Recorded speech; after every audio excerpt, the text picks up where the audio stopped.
দিন দুপুরে প্রশাসনের নাকের ডগায় লুটপাট হয়েছিল যে পাথর, নানা মহলের সমালোচনার পর সেগুলো ফেরানো হচ্ছে পুরনো জায়গায়। শুক্রবার টানা তৃতীয় দিনের মতো নৌকা বোঝায় পাথর প্রতিস্থাপনের কাজ চলে ভোলাগঞ্জে। এটা পাথরটা আইতেছে আমাদের 10 নম্বর থেকে। 10 নম্বরে এই জায়গায় গিয়ে আটক করছে পাথর আটক করার পরে এখন থেকে আমাদের নৌকায় নিয়ে আসতেছে ওই জায়গায়, আমার স্পটের নৌকা আমাদের।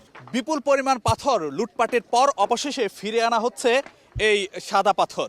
তবে আগের অবস্থায় কতটা ফেরানো যাবে ভোলাগঞ্জ সাদা পাথরকে, সেটি নিয়ে প্রশ্ন থেকেই যাচ্ছে।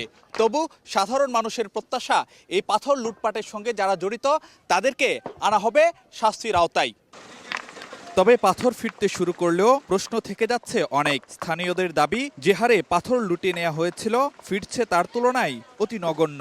ভোলাগঞ্জের সাদা পাথর পর্যটন কেন্দ্র সহসাই আগের রূপে ফিরবে কিনা তা নিয়ে আছে সন্দেহ, সংশয় আর শঙ্কা। আমাদের দুঃখ একটাই যে আমাদের সাদা পাথর আমাদের চোখের সামনে লুটপাট হয়ে গেছে, অথচ আমরা কিছুই করতে পারি নাই। প্রশাসনকে অনেকবার বলা হয়েছে, প্রশাসনের চোখের সামনে এই লুটপাটগুলো হয়েছে। শুনতে পারছি যে আমাদের সাদা পাথরে প্রায় 12,000 ফুট পাথর ফালাইছে, কিন্তু আমরা এখানে খুঁজে পাই নাই। যে পাথরগুলো নেওয়া হয়েছে ওই পরিমাণে এখানে কোনো পাথরই আসে নাই। পর্যটক আর স্থানীয় বাসিন্দা সবার দাবি, নিশ্চিত হোক পাথর খেকোদের দৃষ্টান্তমূলক শাস্তি। সৌন্দর্য বলতে কিছুই তো নাই, পাথরই নাই। সঠিক তদন্ত করে তাদেরকে সঠিক শাস্তি দেয়।